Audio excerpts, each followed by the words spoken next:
Just a few film nerds breaking out of a rut, drooling over cinema that's hard and uncut. Stick us in your ear, thrill to this month's picks, and come and listen in, we're measuring flicks. All right. Hello, everyone. Welcome to Measuring Flicks. My name is Carl Hartley. My name's Max Peterson.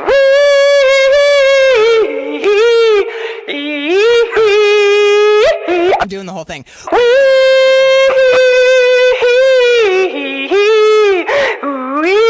Come on, man. Okay, hold on. Because one of the things that I couldn't say, I had an over-under bet with myself on whether or not that's how you were going to open the show. I owe myself $1. You owe yourself $1? Yeah. There's no way you don't open the show that way. As soon as this film started rolling, when I watched it last night, and that happened it's actually on the menu. I'm like, credits. That's how Max is going to open the show. I guarantee goddamn you. There's a reason I opened it that way, which is my dad. This is probably my dad's favorite. One of my dad's favorite films. What movie? Today we are watching 1987. Well, we watched and are discussing 1987's Raising Arizona, directed by Joel and Ethan Coen, starring Nicolas Cage, Holly Hunter, John Goodman, William Forsythe, and Frances McDormand in a hilariously small but hilarious performance. Right. And pretty much all of them are Coen Brothers darlings. They show up again and again, except for Nicolas Cage. This is the only time. Does he have a cameo in I think this is the only one. I think this is his only Coen Brothers movie. Sure. Although Holly Hunter does show up again in another one of their movies. Fuck it, who cares? Moving on. Frances McDormand, I had to look her name up, but she was in Blood Simple. The second you see her, full Fargo. Oh, she's the goddamn cop in Fargo. I bring up Blood Simple. Yeah, you're like, how about fucking Fargo? Their obscure first film, she's in that. I'm like, how about their most famous film of, like the Sometimes I'm a bit of a dick. Yeah, you're like, oh, they did a student film. In college, she was There's only 3 roommate. copies of it, and she does appear for 1.2 seconds as an extra. I'm like, yeah, she's also in Fargo. And Fargo, dick. So anyway, my dad showed this movie. We had it on VHS, then later we had it on DVD. And then I bought it on Blu-ray like the second I moved out of the house. So I've seen this movie probably like 50 times. But when we were kids... 3 for me. You've seen it 3? Yeah. Okay, being realistic, I've probably seen it like high 20s, low 30s. But I've watched it a lot. And my brother and I, as children, like I think me like 10 years old, him like 6, we used to do that. We used to walk around and Sam would just be like... and I'd start singing along with him. And then the whole family's doing it, so we're like a bunch of weird like hillbilly type folk in our backyard being like So that's actually quite wonderful. It's intrinsically in my DNA. I can't not do it. And just feels warm and like home and sort of nostalgic. I mean, I get it. It does, yeah. And the cops show up. And the cops show up because you can't stop.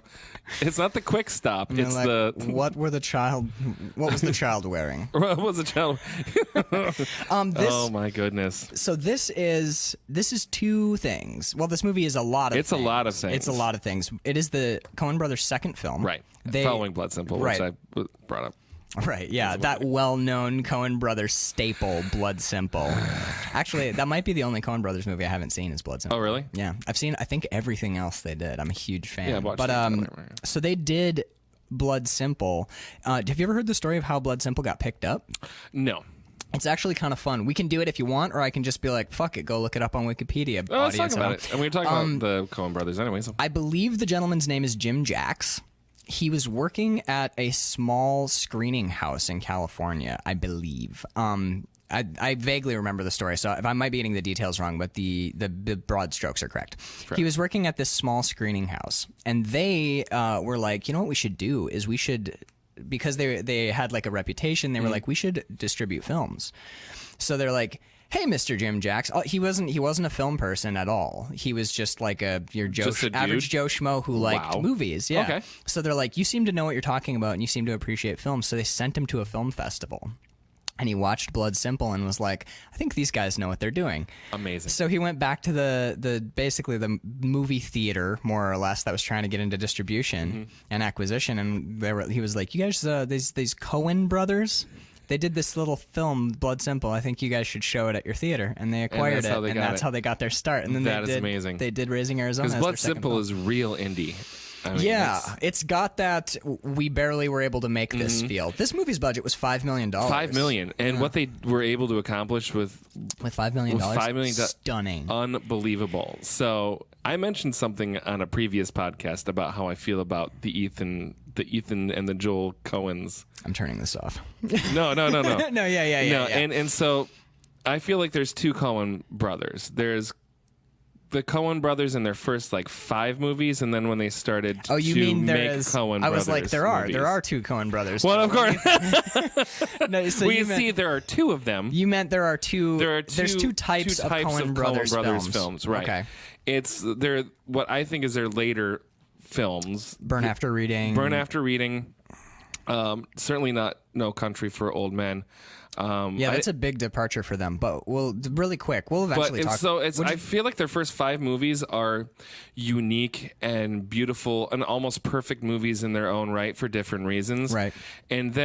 And it happens to a lot of artists and musicians and actors. You kind of plagiarize yourself a little bit. Are you talking about, I just want to get it right in my head, you're talking about Barton Fink, Miller's Crossing, Raising Arizona, Blood Simple, and Fargo? Yes. So that's early Coen brothers. That's early Coen brothers, absolutely. And then after that, you're talking about like No Country, Burn After Reading, Men Who Stare at Goats. Where do you put Hudsucker Proxy? Oh, shoot. Make it 6 then. Yes. Well, Hudsucker's a weird flick anyways, but I think it's more there early. Yeah. It's got that Barton Fink feel. Yep, exactly.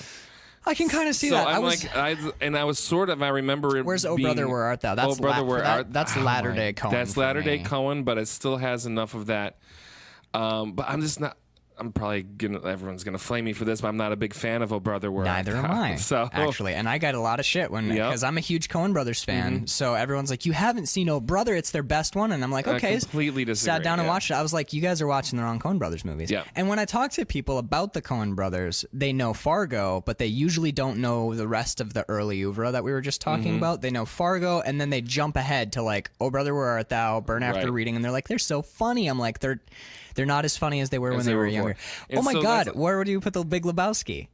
I always forget that that's a Coen Brothers movie. I put that in their early stuff too. I think they have seven solid films, and then a couple that don't hit. But there are. I mean, for me, it's inarguable. Maybe No Country for Old Men maybe just so film. affected me so much that I thought Men Who Stare at Goats and Burn After Reading were so just horrible that I've thought. There was more. I've never seen. Bad, but I've never seen The Men Who Stare at Goats. Fan. But people always point me to it. They're like, "You got to go watch it. It's so funny." But it smells suspicious to me. It smells like. There's The Man Who Wasn't There too. That's an excellent film. So they have 8. Okay. What we're learning is they only have 2 bad movies, and they're fucking geniuses. All right, so... Oh Brother's kind of okay. Right. It's fun. It's another movie that features pomade heavily, which I didn't note. Dapper Dan, film. yeah. I'm a Dapper Dan man. I didn't catch the brand on this one, but it's such a throwaway I think it just said pomade on I think it does just say pomade. But for me... We should really do Coen Brothers movies. I guess so, yeah. But yeah, so there's a transition where Oh Brother Where Art Thou is just okay, and it feels like they kind of misstepped a little. They're fucking geniuses, so I'm not I'm not stepping on their dick here. They're amazing, but it feels like that was a little wobbly. And then you get Burn After Reading and Men Who Stare at Goats, which I'm gonna take your word for it because it seems like that kind of thing. So those seem like not good films. I didn't like Burn After Reading pretty much at all. I was like, no, you guys, who are you? Right. But I think No Country for Old Men is stunning. It came out the same summer as There Will Be Blood. Right. Yeah, that was the year. Right. They were in competition for Best of Everything. Right. Those 2 movies, everyone else was just fucking hanging out. It was like, screw it. We've got to come up against these 2 titans. We got There Will Be Blood, and we've got fucking... You know what? Country. That's what we should. I'll do that if we ever do a Coen Brothers month. We'll do No Country, and I will re-release our There Will Be Blood episode in the main show, so everyone can hear those 2 together. Because God damn it, dude, those are they're almost like blood brothers. They really are. They're in a weird way. I say bookends a lot, but they're like twins. They are really symbiotic in a way. Yeah. They feel like They feel like of a piece. They're not identical twins, but they were in the womb for 9 months together. They feel really similar in a weird way. Yeah, it's almost they shared embryonic fluid. It's like, is that a word? The ruler of Hollywood, the all powerful ruler of Hollywood. He went to the Coen brothers, and oh God help me, who directed There Will Be Blood? His name is Paul Thomas Anderson. Yes. He went to those two sets. Bird, will you grab Trin or throw in her crate, please? He went to those two directors and was like, I want you to make a film that feels like, and then he whispered some words in their ear, and they both went and made different movies. Yeah. That's amazing. But that's not what we're talking about. We're talking about Raising Arizona. Holy shit. It's my favorite Coen Brothers movie. Okay, so this is my third time watching this movie. Okay. I have a very strong top 5 list of my top 5 favorite movies. Films, yeah. This is now like number 6. It's knocking at the door. Holy shit.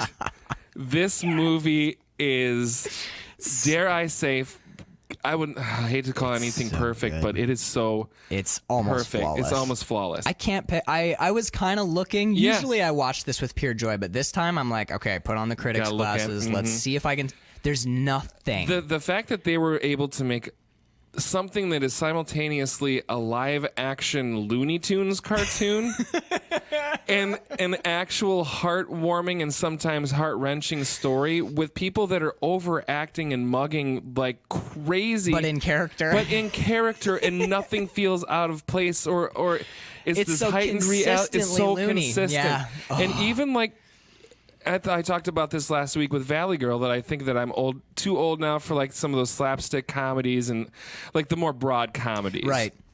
Where this is funny throughout. Yeah. And some of the things that are so funny are not necessarily meant to be. They're played straight. Right. For like when he is in prison for like the 4th time in 6.5 minutes. Right. When his cellmate is in the bunk over top of him. And not over top of him, but on the top bunk. Is it this dialogue Yeah, right here it's that I like- wrote down? The eating dialogue? The eating dialogue? Yeah. And it's like, we didn't have that. We ate sand. Yeah. Like, it's just, Well, what is the actual dialogue? The actual dialogue is, when there was no meat, we ate fowl. And when there was no fowl, we ate crawdad. And when there was no crawdad to be found, we ate sand. And Nicolas I Cage says, goes, you ate what? You ate what? He goes, we ate sand. It's You just- ate sand? We ate sand. Right, He just that keeps tagging it You ate again sand. and again. We ate sand. It's like, oh my god, so funny. Really quick about that line. The other thing that this movie does, which almost no film does well. Chinatown is an example of a film that does this well. This movie has an amazingly effective voiceover. And that's one of the big taboos, right? Is like voiceover is Universally fucks up a panned film. and fucks it up. Yeah. Perfect use of. This voiceover is my favorite And voiceover I thought in about film. why. Uh-huh. In some way, it's a lot of times what Hai is saying in the voiceover is having to do with what we're seeing, but what we're seeing is informing us even more. And I noticed it right away in the 15-minute pre-title card. Yeah, it's not a long. cold open, but it's the premise where they establish him meeting Ed and the I whole love how they thing. did that. Yeah. They push it and push it and push it. Cause like he could be talking about. I wish I did write the lines down. I brought my wrong notebook, but he's talking about how he was in and out of prison and how he met this girl. But what we're seeing could be taken from a different context, right? The two aren't. It's like, and then I went up to a tree and I asked her to be my girl, and then he goes up like, "Would you like to be my girl?" Think it's like there's a parallel thing happening that's also running a different track. I think it's what really interesting. Where voiceovers a lot of times fail is they simply describe what we're seeing. Right. This. You know what? The Coen brothers are amazing directors. Their visual style is bonkers. But I wrote down again and again as I was watching this, and then thinking to the rest of the movies that I love, and fast forward to No Country for Old Men, I think that they are some of the best screenwriters living. They're not wasting any words. Everything is meticulous. And their dialogue is incredibly unique without being... Life Aquatic with Steve Zissou, director. Wes Anderson, without being stilted. Wes Anderson's dialogue is awesome and fun because it's stilted. It is Wes Anderson talk. Right. When everyone's talking in a Wes Anderson movie, you're like, none of this is real, but it's all fun and quirky. Right. The Coen brothers, when they write dialogue, it is unique. You can you can hear a Coen Brothers movie. You're like, oh, this is the Coen Brothers, but it's not like it's stilted and weird. This is so fucking stunningly genius and original that this could be only the Coen Brothers. Did you read how they came up with the dialect for their characters? No, I did not. I did a little bit of right before you got here. I was like on IMDb, like trivia. Fuck, does I knew almost everything in the trivia section because I've seen this movie like 30 times. Right, I grew up with it. I've listened to all the commentaries that exist. I've seen all the YouTube footage. But I didn't know this, and I can't fact check it obviously because it's just trivia. But the Coen Brothers apparently stated in an interview that they came up with each character's dialect, their particular speech patterns, based on what that character probably reads most often. So a lot of people's stop it. A lot of people's verbiage, the people who read the Bible frequently, they're quoting scripture, and people who read magazines use they'll use language straight out of advertisements. Like for example, the guy behind the counter when he's stealing William Forsythe is stealing the Huggies at the end, and he's like, "Do I need any pins for these, old timer?" And the old guy says, "No, those there have the adhesive tabs. Oh, right. They're straightforward and fairly self-explanatory." It's like dialogue straight out of an ad because he probably reads a lot of magazines. All the times. Right. Yep. So everyone's dialogue is informed by their reading material. So that's why everyone has such I know, man. Brilliant. I know, it makes you want to be a better writer watching this movie. It does, right? It makes me want to be a better movie watcher. It makes me want to be a better movie. Like if I could put out a screenplay a quarter as good as any of the first 8 films we were talking about, I would die happy. Yep. I would be like, I touched the hem of Coen Brothers greatness. Right. That's all I need out of my life. But we're here to talk about the man himself. Nicolas Cage. That's why we're here, isn't it? It kind of is. We're going to end up just talking about how amazing this movie is, but let's really quick acknowledge. We've seen 4 of Nicolas Cage's movies this month. This is by far his best performance. Not only in the 4 that we've seen. This might be his best performance in his whole career. Period. Do you think? I think so. I think so as well. I was thinking Moonstruck, maybe. No, I think it's like he's built for this. Right, and it's not like... It's not Nick Cage doing a Nick Cage thing. He is high. Weird about it. Yeah, he becomes... I used to say all the time when I would recommend this movie to people, I would say it's in the way that Keanu Reeves was meant to be in Bill and Ted. Right.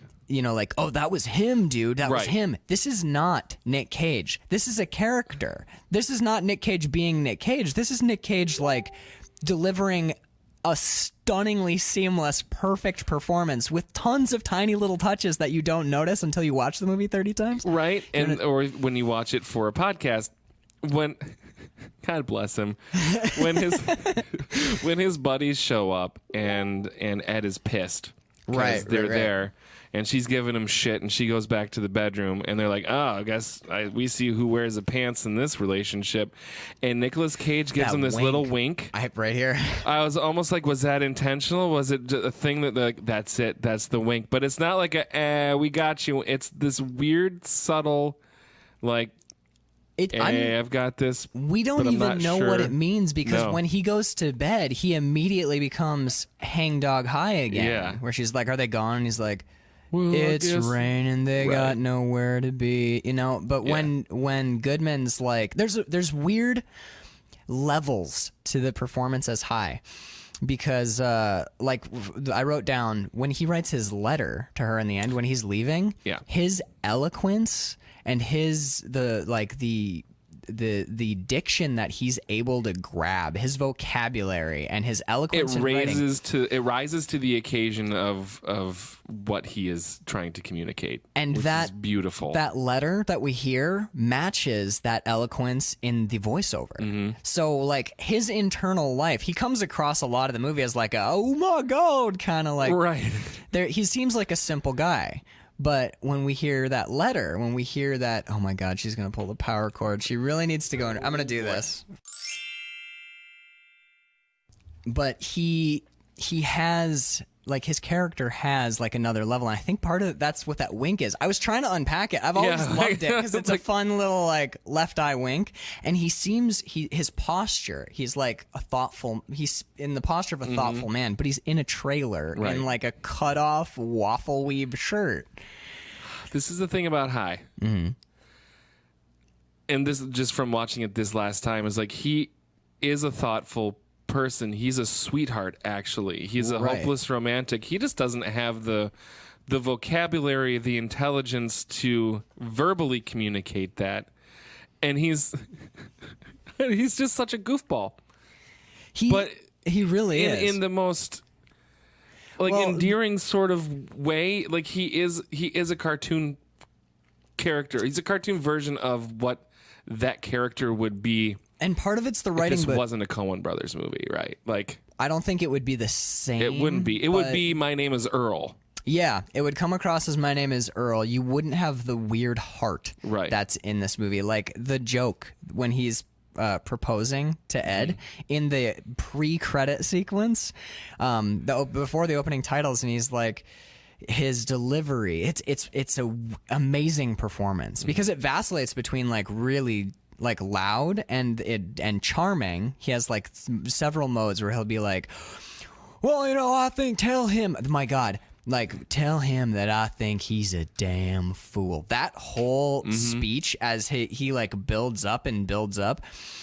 He can be menacing, but when he delivers that line, the joke to Ed when he's proposing, he goes, "Hey Ed, did you hear the one about the paddy wagon or the cement mixer collided with the paddy wagon? 12 hardened criminals escaped." There's no variation between the joke and the punchline, and she like kind of chuckles, and you get the sense that he's telling that joke as like an icebreaker for a proposal, for a proposal, and yeah. He's nervous as shit, and he's like a total sweetheart. He's proposing to her in the lineup, like yeah, she's fingerprinting him. She's fingerprinting him, and he puts his fingerprint hand over her hand and slips a ring on her finger. It's so fun and so sweet and weirdly endearing. Yes. But there's a darkness to High too, though, which is a lot of fun to explore, which I think is our friend, the Mad Max biker dude. How do you mean his darkness? Well, he is a repeat offender. Yeah. Okay then. Right. Okay then. You're not just telling us what you want to hear, are you? No, sir. No way. Not that he is dark. That he is afraid that he is a bad person because he has his wife now, and then they eventually kidnap a baby, for Christ's sake. That's the premise of the film. Yeah. So I think that he's afraid that he is a bad person when it's clear he's clearly not a bad person. But when he has that dreams about the biker before the biker arrives, and so that brings up some question whether or not he actually exists, and he does, but it's like a manifestation of his, with the Evil Dead 2 shot. Evil Dead 1 shot. Is it 1? Yeah. Oh, Joel shit. Cohen was an assistant editor on Evil Dead. Yeah. I heard that in the Evil Dead commentary. How funny is that? Yeah, not this Not film. this I was one. watching that, and they say it in the commentary for like the 20th anniversary. They're like, you'll see that you actually see this an exact homage to that shot in Raising Arizona, and I was like, I love that movie. That's amazing. Yeah, and do you know how they do that shot? Oh yeah, it's a plank. It's a plank with the With camera two in the people, middle, one on and each they side. run. Yeah. It's brilliant. So simple, right? But it looks so effective as hell. cool, Yeah. especially if you put the right score behind it.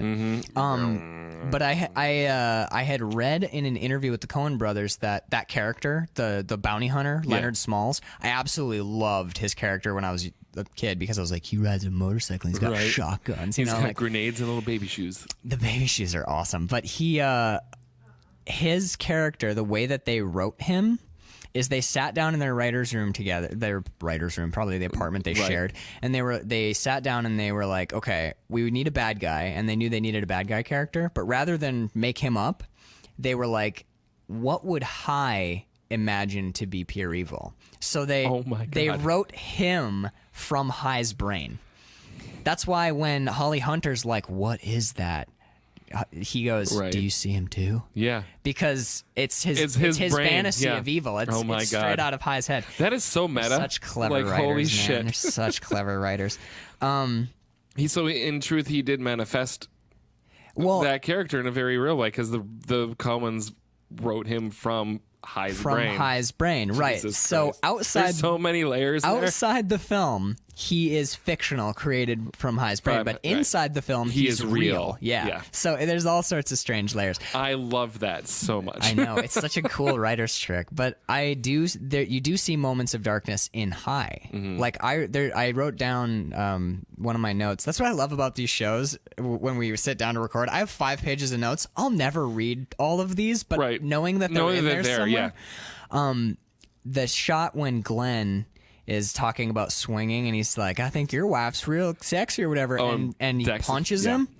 That low angle shot up past Glenn, and Nick Cage is in the background, kind of like walking into the foreground. He is so fucking menacing. Yep. He's not a big dude, but the way that he's carrying himself, like that. And then he's like, "Don't you ever talk about my wife," or whatever. He says, "Keep your goddamn hands off my wife," and then.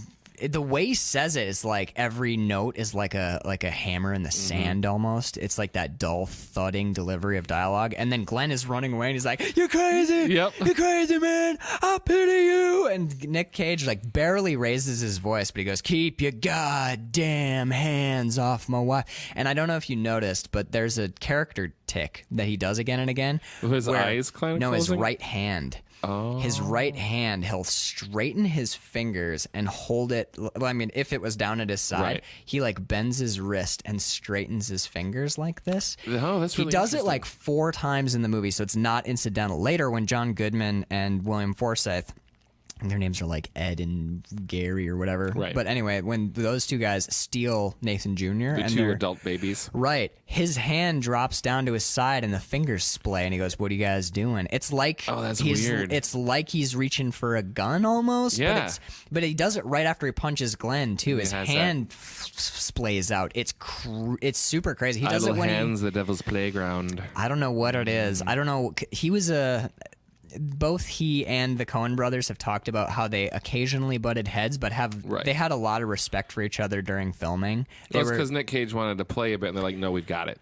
Well, yeah, This is a script they to follow. tried to rein him hard in, and he made lots of suggestions. So he was like, "I want to go crazy," and they're like, "We got to lock you down." And what we actually end up seeing is some mix of the middle two. ground there, yeah. And both Coen brothers have said that they would rather work with people like him who have a fertile imagination rather than have to try and like find something, wake up the performance. Every director that I've ever worked for is like, I want to be able to say you need to bring that down from 11 to 3. Give me too much, or have enough. I'll let you know when it's too much. Yeah, flat is worse than I think big most every directors would prefer that rather than somebody that doesn't have anything they're going to bring to it. Right. Which is great that, seeing where Nick Cage's career has gone after this movie, where he starts playing Nick Cage, that this isn't, that we have this performance that was him being directed, I guess you could say. Yeah, I think in a weird way. There are certain actors, like I immediately think of like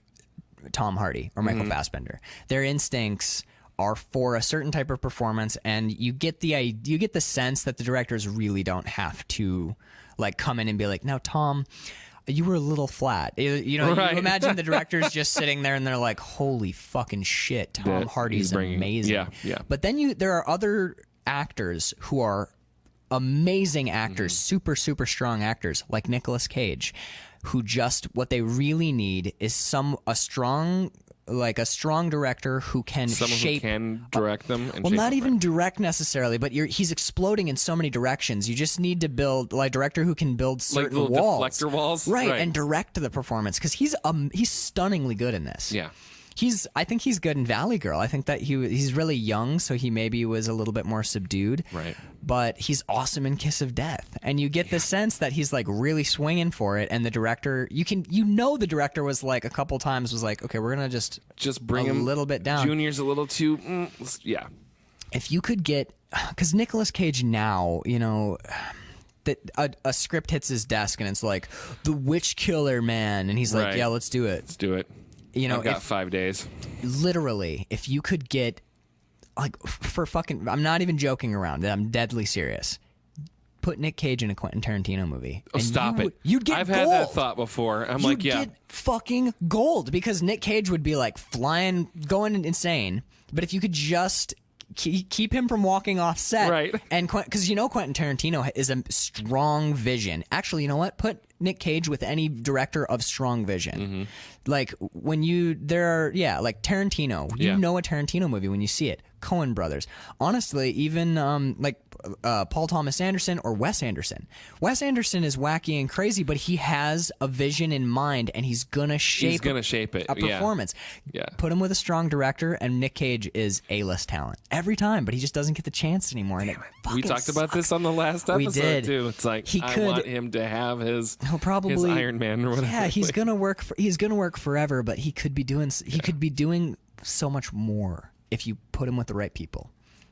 What we need is to become directors, because we have some weird amount of respect for him. Seriously, though, get us a big budget movie, and we'll cast Nick Cage in it, and we'll be the type of director who can occasionally tell him no, but also encourages him to explore. Yeah, absolutely.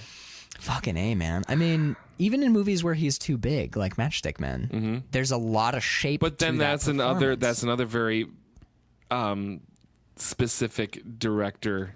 That's Ridley Scott. Is that Ridley? That's a Ridley Scott Ridley film? Scott. Well, there you go. I didn't know that was a Ridley Scott film, but that proves my point right there. Perfectly. Give him to an auteur, and the auteur will just take care of it.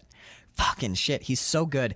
That tick, the hand, coincides with another acting tick that elevates as the situation gets worse and worse for him. His squinty eye. The right eye clamps down more and more to the point where... Is he like preventing a stroke the whole time? No, I think it's like an unconscious like thing. A tick. He has a weird... I've loved talking about this. Here we go.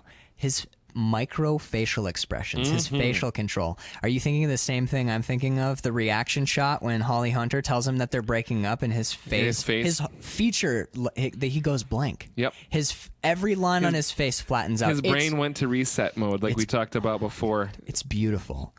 As an acting moment, it literally... Goosebumps right now, and when I watched it. I know, I literally have goosebumps too. And there's a few parts in this movie where usually I watch it. My heart broke with High. Did you cry at... There's two lines where I got teary-eyed, and I want to know if they hit you as hard. By the way, no slouch Holly Hunter. She is seriously. I don't think you get high without Ed. I mean, it's... And again, I think we said it at the beginning, but I think this is another movie where there's no weak spots. There's no weak performance. Well, and this character was specifically written for Holly Hunter. Yeah, I'd heard that. But it's the line when they're driving to go and get Nathan back from William Forsythe and John Goodman, and she's crying really quietly, and she goes, "If I'm as bad as you are," and he jokes, he's like, "You're not that bad," and she overrides his humor, and she says, "If I'm as bad as you, what good are we to each other? You and me is just a fool's paradise." Yeah. Did you cry? I teared the fuck up. My stomach went into a knot. Oh God! Because been there, and it's like, ugh. that line, "You and me is just a fool's paradise," because she even says, like a second earlier, like I guess I still love you. Yeah. And then to like moments later to have that said, it's just like let's jump. I know it's Nick Cage month, but let's jump to the Coen brothers really quick. Go ahead. No, you have something. So yeah, it's with the performances, like you meant. So there's the over the top acting, and then but these moments of real truth and earnest performances. Like when Holly Hunter cries the first time, she's like, "I love him so much." That's my God. It's the most crazy, ridiculous shit. But then you have these real moments where they're actually real people having real emotions instead of cartoon characters. Yeah, the cop car is one of the realest. One of them, and also Nathan Sr. when they return. Oh shit! When he's talking about oh my God, when and how like, I'm still in love with her. Yeah, well, I hate to see what I'd hate to think about Florence leaving me, and then he pauses and he looks at the carpet, and they are not even in the room to him, and he goes, "Nope," he's just thinking about her. The line deliveries, he goes, "I do love her so." Oh, yes. And oh my God, showstopper. I choked up then. That's a goddamn showstopper, man. Because that's how I feel about a particular person in my life. But anyways. Oh wait, I really want to hit Coen Brothers. Really Coen quick. Brothers, yes, Right. We can, because I have some other things to say about just in general. I'm gonna talk about their writing. Because the way they structure their films, you could do a 4-hour podcast just about how they build a film. You need to watch this movie 1,000 more times just to log all of the fucking camera shots. If we ever do fucking Barton Fink, we are gonna talk. That is gonna be an episode, man. Yeah. But there's my favorite Coen Brothers line of all time is in Barton Fink, and it's not even a line that's said by a character. It's in the script that Fink is writing. They have, because remember, it's all about a screenwriter, or he's a playwright, and they bring him out to write a wrestling picture, and they just want like some dumb like. It's the Jesus, right? Yeah, exactly. Yeah. John Turturro, who's also in Miller's Crossing, another Coen Brothers darling, and great in all their movies. So fucking good. Mind blowing, right? Oh, so good. John Turturro month. Do Secret Window. A lot of people hate that movie, but I think he's don't. great. I love that movie. Jesus, Carl. I know. We're just gonna have to watch every peanut movie. butter and jelly, man. I know. But the Coen brothers have a certain. They are film nerds. Yeah. They're film nerds the way Tarantino is a film and nerd. the way Sam Raimi is a film nerd. The way Jim Jarmusch is a film Yes. nerd. They know Hollywood. They know movies because they do this thing. They have a thing in their films where they structure a scene that is uniquely theirs, but it reminds you of 100 other films, just better. Mm-hmm. Miller's Crossing, when John Turturro hits his knees and is begging for his life in the woods. It's Goodfellas, but it's not. It's the Coen brothers, and it's better in some ways than anything you've seen. That's one of the widest shots in the movie, too. Yeah, they pulled way back. You their can see, use of cinematography is insane. Gabriel, whatever his name is. That was a Peter Gabriel. When Peter Gabriel. Peter Weller. When RoboCop comes. No, but there's the line in. I'll never forget it. It's Barton Fink. Yeah, in Barton Fink, this line has stuck with me forever. And this movie has 100 lines like it. But he's typing this wrestling movie, and it's John Turturro. I think it's John Turturro who reads the line. In my head, he reads it, but we might just see it on the page. But he realizes that he can write. He's basically, his wrestling picture is Raging Bull. He's writing a boxing movie that's like full of drama, and it's actually about the life of a wrestler rather than like, we're in the ring, let's make an exploitation movie. And the line is the wrestler's girlfriend to the wrestler, and she says, "If you were any kind of a man, you'd hit me." And every time I hear that line, I'm like, that is, it's a Coen Brothers line, but it's straight fucking out of like the Humphrey Bogart era of filmmaking. Right. Oh, yeah. It's that 1940s sort of. It is so perfectly encapsulates the movie that he's writing. You don't even see any of the other script. You hear that, and you're like, I know exactly the movie that he's writing. It's so. They do that so well. They drop one bomb in your ear. Like in this movie, there's a direct pull from Night of the Hunter, which is this awesome art house film. Did you catch it? Well, my favorite line from the movie is secretly an homage to Night of the Hunter when he goes, he was especially hard. He goes, it's a hard world for little things. It's after he has his nightmare of the bounty hunter and looks out the window. The line from Night of the Hunter is, it's a hard sort of world for the little things. Okay, no, that reaction was my mind like blowing because I didn't catch it until. I mean, ouch, that hurt. They know their cinema. Yeah. And they oh God. And it's not plagiarizing. No. And I think sometimes, I mean, nowadays everything is an homage, and so you can like gives you license to get away with shit. Right. But this is the truest sense of an homage. Right. Whereas they are tipping their cap, they're doing the slow nod and wink to where they came from and why they have a love for cinema and for making movies. A lot of people steal. There are a few directors who can genuinely. We talked about during Western Month. Tarantino. Tarantino does an homage better than anybody. He's ripping from like we said before, like from Sergio Leone, from Harrison Ford. Harrison Ford. Harrison Ford. No, but that like the John Ford, shot from The Searchers in appearing in Kill Bill in reverse is it's shit like that. Like that's an homage. Jim Jarmusch does it in Ghost Dog. The guy who gets The Way of the Samurai. Ghost Dog, Way of the Samurai. That's Forrest Whitaker. That's Forrest Jim Whitaker. Jarmusch? That's Jim Jarmusch. Holy shit! Yeah. So when he has that guy get killed through the drain, that's an homage to a French film called, I can't remember. It's like a crime noir French film from the 40s. Oh, and wow. he took that directly from that film. And we see the Coen brothers do it again and again. They reference, Night of the Hunter in this. They reference like Bogart movies in Barton Fink because he's right. And the Leonard Smalls name is taken from Of Mice and Men by John Steinbeck. Lenny Smalls is his name in that. But I mean, tell me about the bunnies again. they're so smart, these boys. I love the little touches in this movie too. Like for example, when Hi and Ed are getting married, when she's putting her dress on, you don't even notice it if you haven't seen the movie a bunch because you're looking at her in her dress. But behind her on the wall are 4 shotguns.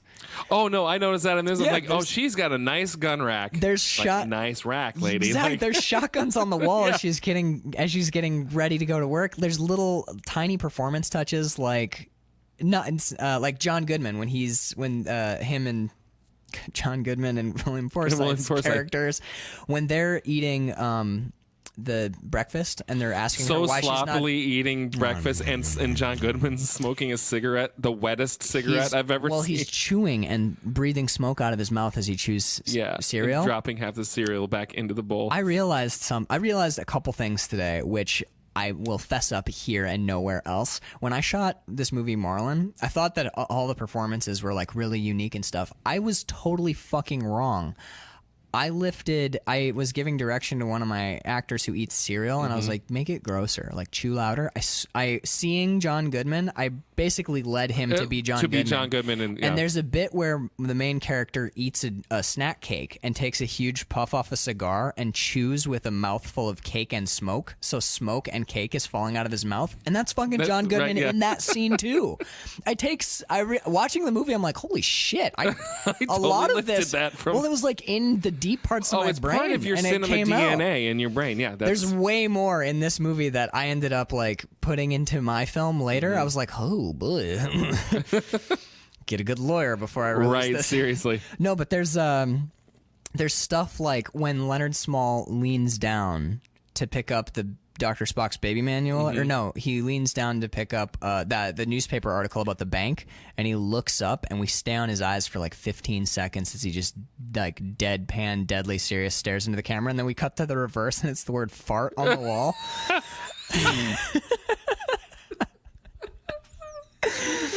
Like that's a genius moment. Yes, it is. And they don't, like a weaker filmmaker would have put in like or something. Right. It's just silent. Just silent. And then you just hear like the creaking, broken like boards as he walks out. But they don't. Fart. He looks up at fart, and you're like, wow. And you laugh, and then you're like, you feel like you shouldn't laugh because it's so serious. That's hilarious. I think that in the early scene, one of the other things that I wrote down was this movie has one of my favorite fight scenes ever.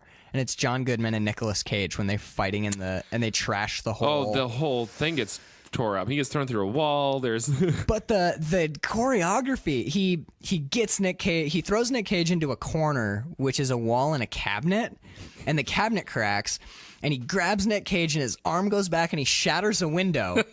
And when he turns his head to shatter, because he shattered the window and he's startled by it, Nick Cage moves his head slightly and then he punches through the cabinet. But he had to like reach back to to get his arm out of the window. So now his arm is stuck in two places. And Nick Cage jumps on his back and his arm comes out with like a paint stir stick and he's beating Nick Cage. It's like brilliant. It's high slapstick is what it is. Again, it's a live action Looney Tunes cartoon, man. It's but it plays so well. And normally I don't. There are small acting moments. We talked about like last episode or the episode before having business. Yeah, having things to do, right? Props to use and whatnot. Yeah, that's when you do it well. That's always to me a sign of like a pro. Right. Like when you see someone tying a tie in a movie, you have to they're delivering dialogue at the same time. You have to They're an remember incredibly fantastic actor. and to get it the right length. I saw a play once where a character, one of the actors on stage tied a tie and was delivering dialogue, and he tied it too short and pulled it apart and was delivering the dialogue. And the second time, he pulled it tight and delivered the last line, and I realized that wasn't a mistake. He had to tie it wrong the first time, then tie it correctly the second time, double Windsor, and pace his performance so that the punctuating line was the knot on a correctly tied tie. That's hard to do. I would have to turn that part down. Yeah, that is actually genuinely hard to do. Yeah. So, like, watching good business in movies, I'm always just like, well done. And in this one, there's two little bits of business that I love. One is Frances McDermott putting the mustard on the white bread. That is the best, dude. That's the funniest line I've ever heard. I watched that line 4 times. I wrote it down exactly too. It made me laugh. Oh, please find it, because that's one of my favorite parts of the movies when she's talking about getting the dip tat. Getting the dip tat. Have we done that yet? Hi, have we done that yet? Well, she says, shit, where are you? I know I wrote you down. Well, you got your diphtheria, tetanus, what they call the dip tat. You got to get them dip tat boosters yearly or they'll develop lockjaw night vision.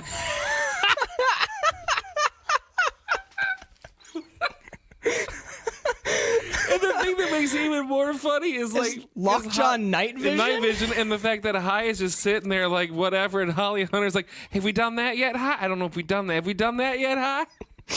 She's so frantic, and High's sitting there, and he's holding his plastic cutlery. Yep.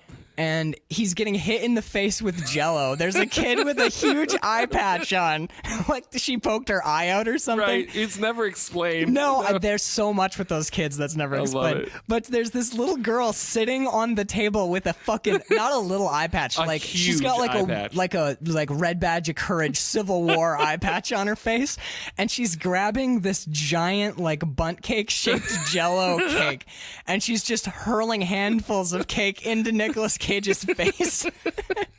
And he doesn't react. Doesn't even flinch. The first time he just like takes it in the face and looks like weirdly confused as to why he's been hit with Jell-O. And the second time you see him flinch when her arm goes. You don't see her, right? But you see him flinch, right. And then the Jell-O hits his face. And the other thing about that scene that I love so much is it's Arizona, and the rest of the movie is really bright and sunny, but it's overcast that day. So everything is kind of shadowy, and the color palette's muted without doing that bullshit. Like everything's cold, like cold color palette desaturated. It's not desaturated. It's just muted. Like the world looks gray and dead. And they're sitting with like their like paper plates and plastic forks and white bread and mustard. And then you remember this is a guy who for the last 20 years of his life has stuck up convenience stores and been in and out of prison. And here he is with like his plastic sandals on, those shoes. Yep. Those like, you know, his like, what are they like? There's a name for them, but I can't remember. They're like his slip-on shoes and his short shorts, and he's like outside his trailer, and you see in that scene, you see him like, oh wow, I bit off more than I can chew. You're like, he's like, you get the sense that he feels like dead inside, and then he has the speech with Glenn, where he's like, do you ever feel like there's a storm coming? And there literally is. There literally is a storm right behind them. Yes. The weather is in the dialogue. You're like, oh wow, this is and then he punches the man who is his boss and loses his job, and has to then try and rob a convenience store again. Lockjaw night vision. Lockjaw. Otherwise, they get lockjaw night vision.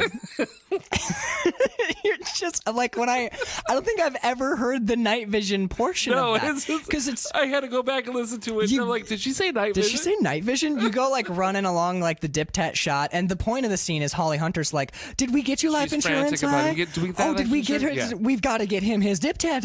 You know, like it's her that we're supposed to be listening to. But when you watch the movie so many times, then you go back and you're like, Lockjaw Night Vision? What in the fuck? And when she, Frances McDermott, I saw it this time. Someone had pointed it out to me, but I hadn't watched it since then. But I think my dad pointed out last time we watched it, he's like, Holly Hunter's trying not to laugh right here. You can tell. And it's when Frances McDermott goes, I can't remember which of her biblical children it is, but it's like, Job, you take that diaper off your head and put it back on your sister. And her voice goes down to this throaty roar, and you can see Holly Hunter jump because Frances McDermott screams so loud in her ear. Dot is the character's name. And then for the rest of her yelling, Holly Hunter puts her hand up and hides a smile. And I saw it this time because I knew to look for it. But like that whole scene is hysterically fucking funny. And that's the only time they're in that for so little. Yeah. Like they're in and they're out. They're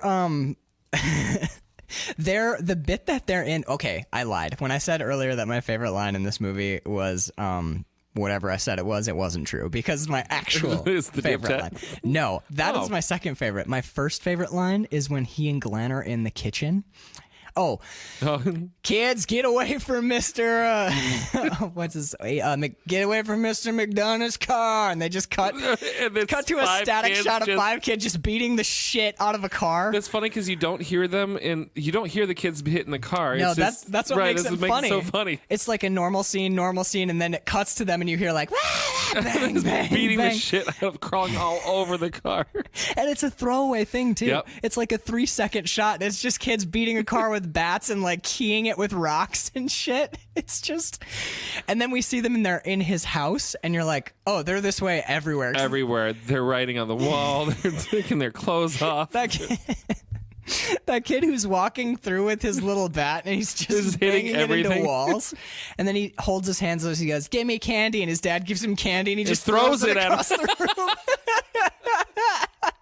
It's like, did his dad just throw candy at him? Well, yes, no, the kid throws it. Oh, the kid. The kid does it first. He comes up and he's like, candy, and his dad gives him a bunch of peanuts or whatever. Oh, and right. The kid doesn't eat them. He just whips them at the wall and keeps moving. And you're like, holy shit.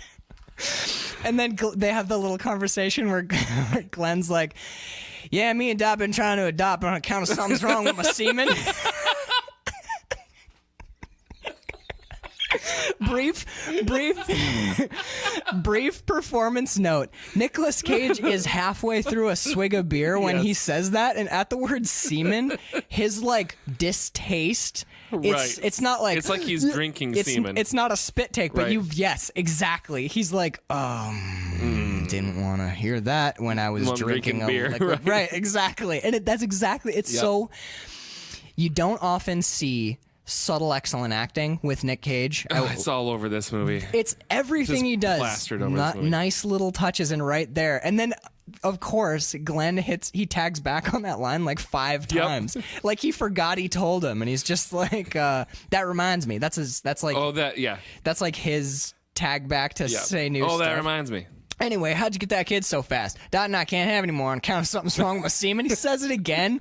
I think he says it 3 times in that scene, but he goes, we went to the adoption agency. This is my favorite line. He goes, he went to the adoption agency, and they're like, it's a 5-year wait for a healthy white baby boy. And I said, healthy white baby, 5 years? Okay, what else you got? And they say, we got 2 Koreans and a Negro born with his heart on the outside. It's a crazy world.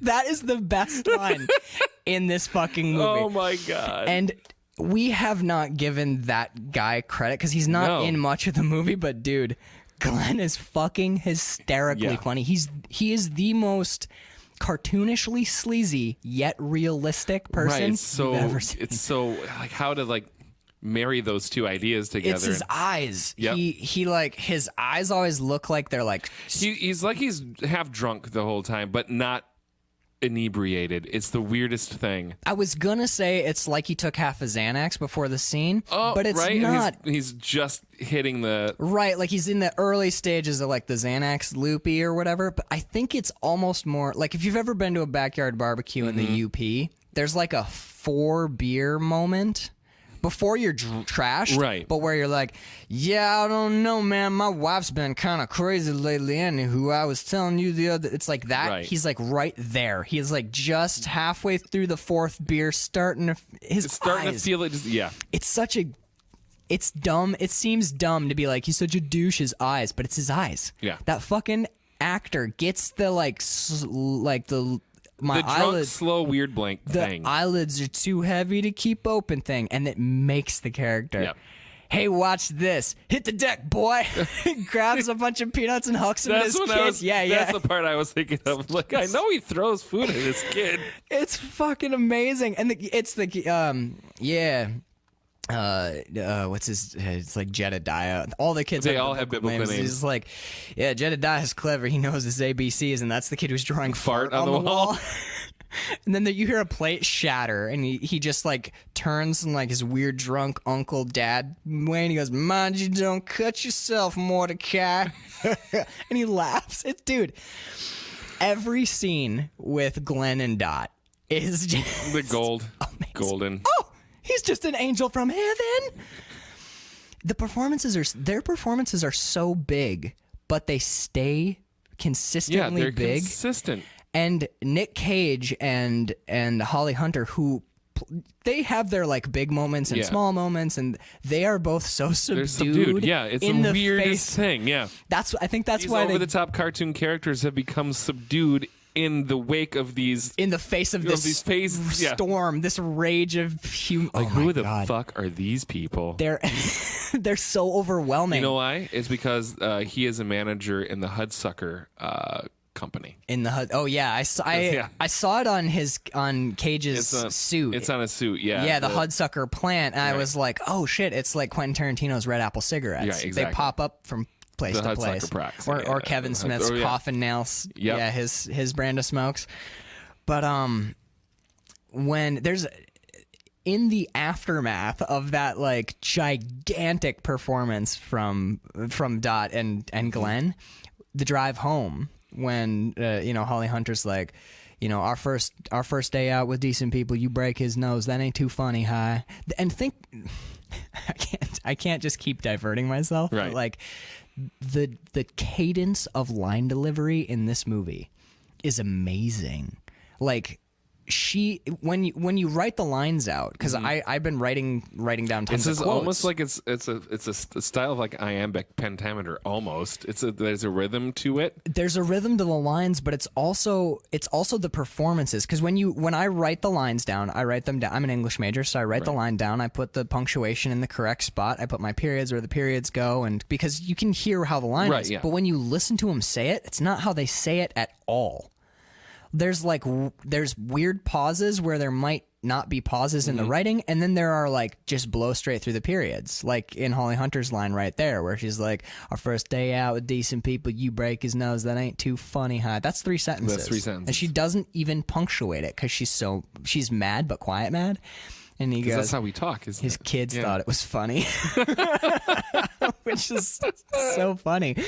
But he does a little acting moment there when he goes, he was provoking me, and she goes, "How'd he do that?" And he doesn't he doesn't turn his head away from the road, but he turns his eyes to her, and he goes, "Never you mind." But he's looking at her, and he looks first down at her lap and then up to her face with the side of his eye. It's a tiny acting moment, and it's so crystal clear. Oh, I absolutely fucking loved it. When he, it's right after that scene, because I'm following my notes. We're actually now going through the film chronologically at this point, which is fun. Weird for us. Yeah, this is unusual. But when does this movie have the best chase scene of all time? When he goes to steal the Huggies?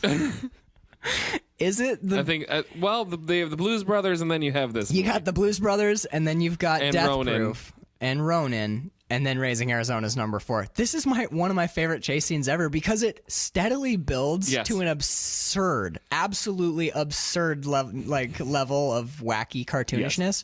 But they build it in such a way that it doesn't seem unreasonable that it happened. It's true, right? You've got because it's such a slow burn. Right. He goes into the gas station and he goes, I'll be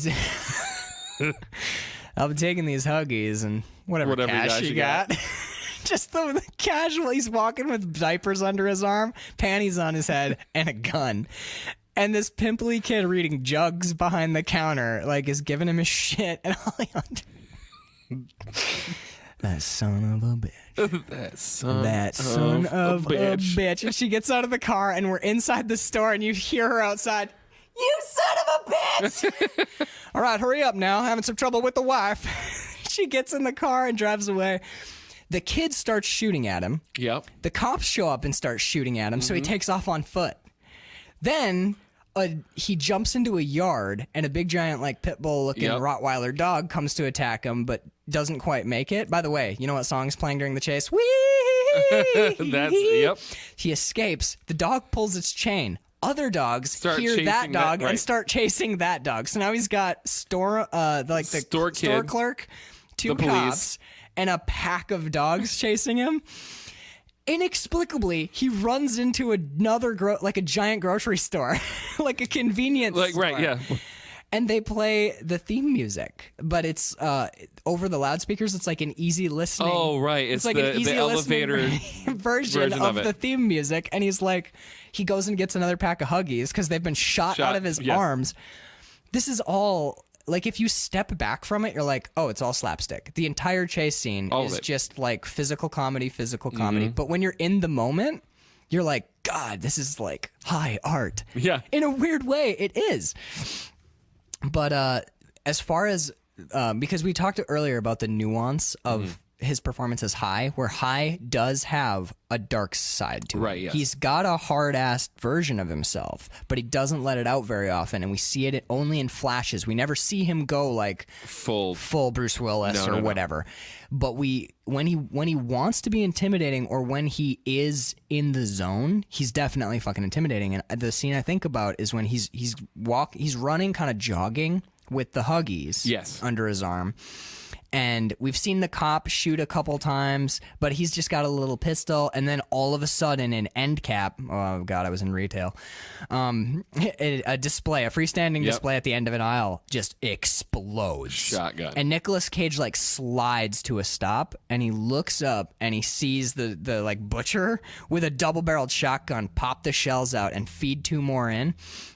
And there's a look where Nicolas Cage like kind of looks at the guy like shit. Like it's kind of shit, but it's also kind of like, all right, you've got a shotgun. And he's not freaked out. He's not perturbed. He's a hardened con who's been to prison 3 times for armed robbery. And he switches the arm that the Huggies are under so he can run better. And he turns, but he keeps his eyes on the guy. He like skids to a stop. I think he's looking this way. And he like... It's the tiniest look where it's just like, all right. And he turns and starts running the other way.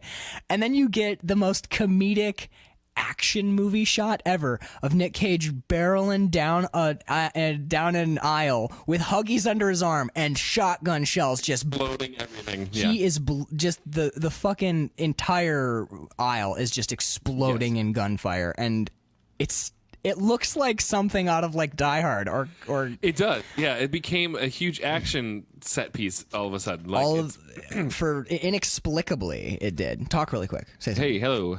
Yeah. It might just be the headphones, but I can hear some crackling. It's fine. But yeah, that just like action Nicolas Cage movie shot. I love it. Was amazing. And then in that scene, the fact that they only had $5 million. That it blows my mind. That's 1987 money, but it's still not. It's still not like big not budget. Big budget at all. Like they've got like the crazy stunt driving. They've got that guy the guy who plays Leonard Small. I can't remember his actual name, but something Tex something or other. Yeah, Russ Tex something. But he didn't know how to ride a motorcycle before this movie. He crashed one at one point. Unbelievable. But yeah, like like when he like little moments like the stunt man leaning out of the car picking up the baby carriage, picking up the Huggies. Oh, the Huggies. Later, when the motorcyclist leans down with his throttle hand, by the by, and snaps a baby off of the road and hangs it on his handlebars, and then there's literally, I don't know if it's a dummy, but it has to be. It can't be. You can't just drive around with a baby on your handlebars. No, I mean, clearly. God, the Coen brothers are such savages. Aren't they? We got 15 babies on the shoot. We can spare one or two. I wrote down at one point that what they managed to do is create a slice of life, small dramedy with moments of undeniably operatic grandness. Like the first time we're introduced to the bounty hunter, Nick Cage has a dream, and he's doing a voiceover, and it's this beautiful poetic language about like where he went, the flowers, the grass died behind him, like it's this like Four Horsemen of the Apocalypse voiceover, and we hear that score, which by the way, this movie for 1987. It hasn't aged at all. Oh, no. This movie is not in the slightest bit dated. Nope. He mentions Reagan at the very beginning, but that's the only time. There's really Reagan, and then some of the cars are old, but they're not so old and boxy and weird. Right. And they're distinctive and they fit the characters. It's like the kind of car that like nowadays, like someone from in a trailer park might probably own. Yeah. Right. So like this movie doesn't age at all, and you hear. I always worry about the soundtrack because an '80s soundtrack can really date Always a film. sounds like an '80s soundtrack. But when we first meet that biker guy and he's fucking tearing down we see flames, and then someone just drives through him, and then you hear in the background the music is like, it's really quiet though. It's not like an overpowering score, but just underlaying it with a total shift in music to like a classical type thing. Almost like O Fortuna, but quieter. Well, he becomes like this grand like mythic character from hell, because it's He's one of the horsemen of the apocalypse. Like exactly, because so much of the score is like it's all that. It's tons of bluegrass, and then when he dreams, all of a sudden we hear like Wagnerian like score behind this guy riding a motorcycle through flames, and you're like, holy, straight out of Road Warrior. Yeah, this is that in those moments. This is not like a Holly Hunter and Nick Cage play a married. We're in a whole different place now. Yep. So I think that's something they do really well. Like Barton Fink, when John Goodman's running down a burning hallway screaming at the top of his lungs. Like we get those big grand moments out of them. Big Lebowski, when Lebowski has his dream. Or when he walks into the guy's office and he's grieving, and we literally hear like him, like he's looking in the fire holding cognac and listening to opera. It becomes a different film for a bit. And that's where we hear the Night of the Hunter line, is when he's like, he was especially hard on little things, and he throws a grenade and a rabbit comes over to it. You can actually see the rabbit flying through the air too. Can you actually? Yeah. Oh my god. It's like there's a rabbit. Yeah, it's just Jesus Christ. I've never seen the rabbit. I'll have to watch it. I saw it and I was like, "Oh my god." The rabbit. When there's some trick. It's not trick photography. There's like really amazingly done practicals in here, especially around the Leonard Small character. When he walks into Unpainted Arizona, would you buy furniture from Unpainted Huff Hands? So you changed your name. What was the reason for that? What did the jammies look like? I don't know. They were jammies. They had Yodas and shit on them. If you haven't guessed by now, this movie is insanely quotable. Yes. Like every line. I didn't remember being quotable, but now I'm like, that's up there with Ghostbusters. Just memorize the script and you'll just be blast at parties. But when Leonard Small walks into Unpainted Arizona and they do that, it's a follow shot of his hand as he's walking, and then there's a cigar between his fingers. He doesn't have sleeves. Where'd that cigar come from? I watched 3 shots in this movie, frame by frame, to try and figure out how they did them. Because this is 1987. Right. This is digital effects at this point are dog shit. So these are not digital effects. Okay. Maybe it's editing. Maybe there's a hidden cut point here somewhere. But it's a single tracking shot behind him. I went frame by frame. There is no edit. He just has that cigar somewhere on or in his glove or somewhere, and it falls perfectly, and he catches it between his fingertips. Seamless. That's sick. So when we're watching the movie, we're like, Jesus, it's like magic. But even to get that shot, That actor has to do something that is essentially a live magic trick playing to a camera. I'm sure it's an angle thing where his hand's cupped and he's holding it, but still, that's tricky. Then he ups the ante and does it with a match on the other side. Something even smaller. With gloves on to be able... Oh my God. So I'm going like frame by frame on we have the PS3, so I'm like one frame at a time, and I'm like, where does the match come from? Where does the match come from? And you don't see it until the tip of the match is falling between his fingers. It's a perfect, just like, doop, fall between the fingers. God. And then there's... Sleight of hand with those...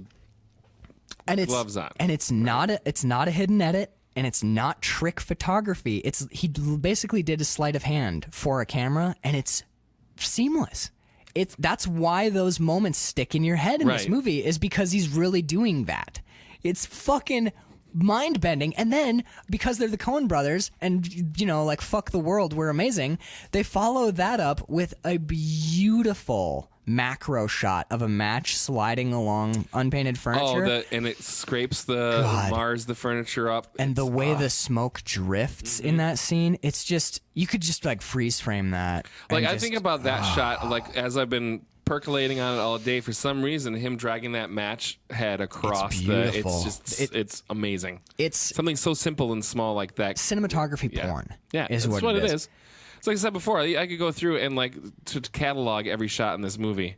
You could just ridiculous. You could just do like a wide of him lighting the match, or have him do it on his thumb or some other stayed thing. But no, they literally had to set it up. Yeah. To get just that 1 second of match. It was all so super intentional. Right. Everything they did is amazing. To go back to the chase scene really quick. A lot of it is they're shot on sticks or on tripods. Right. Sticks, the industry term for tripods. So a lot of it's like shot on tripod or shot from a rig because it's really steady. But then when Nick Cage runs into those people's houses, they just have you can tell. It's handheld, just like someone's dragging the camera behind them or in front of them. They threw like an 18, it's a wide, so they threw like an 18 on a camera and just had a cameraman like fucking book it through the house with Nick Cage, and it feels like an episode of Cops. Yep. Because he's like these narrow corridors, and he's like jumping downstairs, and it feels like GoPro before GoPro, almost like the way it's following him. Yeah. That moment is, and then we do it with the cop too. So like the rule of the cinema is in the house, we're doing this follow thing, and it creates this weird gonzo feel, and it's every shot is effective for the scene that it's in, and it's so well thought out. This movie is amazingly shot and edited. The third shot that I watched frame by frame by frame, and I still have no idea how they did it. I'm assuming it's some sort of device, but the scene in the end when Leonard Smalls is driving down the alley and Nick Cage smacks him off the car, or smacks him off the motorcycle, that is probably a stuntman on a wire, and he ran out of wire and it hauls him off the bike at this moment, and that's how they faked that. But Nick Cage backs up, like to cover his wife's retreat, and he's got the board like at 2:00. We're looking behind him, and Leonard Talking Smalls. about the knife throw? Yeah. So Leonard Smalls is in the background, and the board's at like 2:00, and he turns his head, and he moves the board up to noon in front of his face. And in the background, simultaneously, Leonard Smalls has a knife in his hand and throws the knife. And when the board hits 12:00, the knife explodes through the board, like sticks through the board. Right. I watched that one frame at a time. Smalls does have a knife in his hand at the back of the motion. His hand becomes obscured right here by the board. And at the correct time for the knife to go through the board, the knife goes through the board, and when it passes, his hand is down and there's no knife in it. So maybe he palms the knife. We've already established that he is good at sleight of hand. Right. So maybe he palms the knife, but the timing, and I'm sure they shot it several times. Oh, absolutely. But the timing of that knife punching through is like spot on. And we talked about a trick shot way to do this, where you already have the knife in the board, and you do a whip pan. Whip pan, right. Right. So, but the board is in the shot the whole time. It's a single shot. It's a single fucking shot. They do not cut. he moves the board. Leonard throws the knife, and it sticks through the board. I'm assuming there's some sort of device on the back that has a knife spring loaded and like punches it through a certain depth, like some sort of mechanism. Right. But the timing on that, the timing is so incredible, and everyone's mimic, because everyone's mimicking. Pantomime at that point, right? So everyone's like pantomime is everyone's timing is spot on. Everyone's pantomiming Nick Cage's surprised reaction, Leonard palming the knife, and if you want, there's a lot of shit going on. And I have it on Blu-ray too. I'm not watching like some like 480p like YouTube cut. I'm watching like the highest quality of this film that exists. And the thing that really impressed me about the shot is that the moment of the actual throw, like the last quarter of Leonard's arm where moving, the release would be, is obscured by the board. So whatever trickery he does, it's been happening that micro. And as a filmmaker, you'd have to hide it. But to be able to frame your shot so well and have your actors so well rehearsed that they're hitting that mark, moving a 2x4 an inch obscures the motion enough and then moves past it so that you see the backswing and the trickery has been done and the knife is through the board, that there's a weird beauty to that shot. I just got a migraine thinking about how... I'm sure you will, because this movie's incredible, but when you watch that again, having thought about it seriously for a second, when you see that again, you're going to be like, that is truly superb movie magic. It's so good. See, it didn't even occur to me when I saw because that. It looks so natural. Yeah. As he threw a knife into a board and, just, you're in that moment. Well, the cigar fucked with me so much. Right, that you were looking for... because a lot of times, if you watch a shitload of movies and you watch a lot of special features and you've made movies that have effects in them, like when you learn how to throw a movie, they become apparent, right? Well, yeah, but I always notice when a cinematographer and a filmmaker take the time to figure out how to do something in one shot. When you have edits, you can do anything you want. Yeah, you're covering whatever you want. Oh yeah, man! Like I could literally throw an axe out of my hand and then we cut to a reverse. And there's a guy with an axe in his head, or we have an axe stick into a board, or whatever. Whatever, right? Yeah, you can have an actor throw a knife and then go into his trailer and then do 1,000 takes of the reverse until the knife sticks, and then you cut it together and it looks like you threw the knife into the wall. But when you see a movie where, like John Wick, when you see a movie where you have an extended action sequence with several perfectly executed stunts in a single shot with no hidden edits, that's a lot of work. Yeah. That is, like, we're talking like dozens of hours of work. And you just mentioned one of my favorite newer movies, John Wick. Holy shit! Yeah, the club shootout. We're fucking for sure talking about John Wick. That movie is the bomb. So good. Speaking of John Wick and tying it back to Raising Arizona, I'm so proud of myself for thinking. I know. Go ahead. High makes a point early on. We find out that the reason he only does short stretches is because he never actually loads the guns. Oh, right. He never actually puts bullets in his guns are all unloaded, so he goes, "I never want to hurt anyone, sir." Well, we respect that. And you're not going to do it again, are you? No, sir. No way. Well, okay then. Right. In the end, when they're going to get Nathan Jr. back, we've seen him check his guns a couple times. Yeah. Like throughout the movie, he'll pop the cylinder open and then snap it back in place. And I realized at the end of the film, in the last time we see him handle weapons, he's making sure his guns are unloaded. Mm-hmm. He's being safe about it. So he's like, I'm going to go to the door with a gun. But I want him. He doesn't want to hurt anybody. He's not lying. He's a good dude. He doesn't want to hurt it. So he's checking to make sure the cylinders are empty. He's clearing his weapons. But in the last scene, when Holly Hunter's sitting stone-faced in that chair and he's delivering the fucking most awesome monologue ever. I was right. You're wrong. A blind man could tell you that. We're gonna get him back, honey. I don't want you to worry about it. And the whole time, he's competently handling weapons. Mm-hmm. Again, there's that business. He's delivering a rapid fire monologue, and he's handling guns like he's done it all his life. So you're like, you know what? Yeah, he actually is an armed robber type. Right, yeah. He loads in that scene. He loads his revolver for the first time. You see him drop bullets in, and then he closes it and tucks it in. And the shotgun that he has, when he cocks it, We've seen him cock shotguns in the past, Right, but nothing happens because there's nothing in them. there, right. In that last scene, it ejects a shell when he cocks it. So you know there's... No filmmaker does that. Nobody gives that much of a shit to actually put like an empty shell to kick out. Right. I love the attention to detail in that It's tiny all scene. there. It's all there. He shoots. He only actually fires one live round in the whole film. It's when Leonard Small is going to go and throw that throwing knife. Oh, right, and he he pulls his pistol out and shoots his hand. So at a long distance. So what we He's a good shot. He's a fucking deadeye. Yeah. He's like 50 yards away, and he hits his hand with a revolver at like 50 yards from a prone position. Yeah. So there's that That little touch. detail, yeah. Like, there's little details. There's like, he gets shot at with a shotgun and he just goes, all right, and keeps running. And The man has actually seen action and knows how to... when he punches Glenn, he turns into a fucking psycho for a second. But the whole rest of the movie, it's like, oh, shucks, Ed, I don't know. I just want to, well, God, we got ourselves a family here. You know? Like, but then his wife's in danger and he draws a pistol and hits a dude's...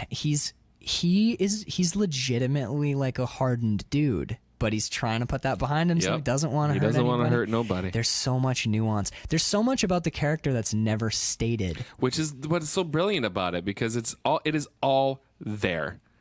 Yeah. It's all there to pick up if you want to, or to not pick up if you don't want to. And I think either way, this movie is brilliant. Yeah, oh my God, I'm so glad you said that. There are a lot of movies where you'll spin it and you tell people, you're like, oh, you're going to love this movie, but you got to watch it, okay? You got to watch it. You really got to watch it. Can't just have it on in the background. Right. You got to sit down. This movie, if you sit down and seriously watch it, it will reward you. Yep. If you just throw it on if and you do watch some it while dishes, you're folding laundry or it something, will reward you. Yeah, exactly. This movie, It's brilliant either way, which is even more. Yeah, I'm just gonna be sucking this movie's dick for the rest of my life. This movie is a masterpiece, and people are going to. If you haven't seen the film, That will be my quote if they ever do a reissue, and like the What? you know.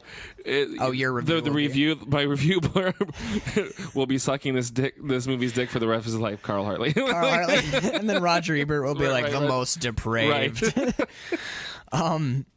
But like, this is gonna sound weird. Our next episode is gonna be a shootout episode, and we've been joking that The Searchers is just gonna win. But if you haven't seen this movie, what I'm about to say will sound weird because it's a Nicolas Cage film.